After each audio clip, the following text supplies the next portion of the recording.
Hola amigos,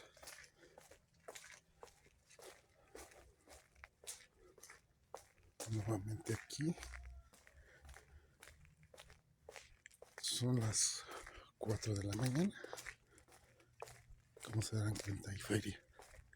Hoy es la fiesta del mercado de 3 de junio.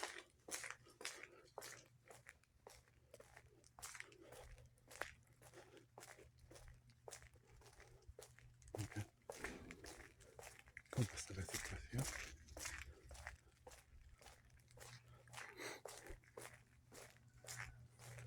Hace frío. Está completamente tranquilo, reducido por la feria. Miren cómo se ve a estas horas.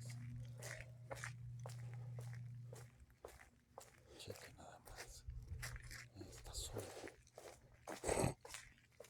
Esperemos si no nos vayan a salir. No nos vaya a salir alguien y nos vaya a pegar un susto.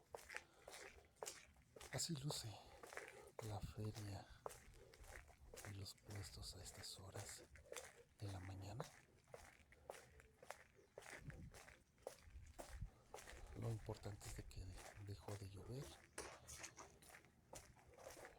Mire, así están los juegos. Solito, mire. La mini rueda de la fortuna. Y bueno, ya casi estamos por llegar a nuestro destino. Reiterando, hace frío.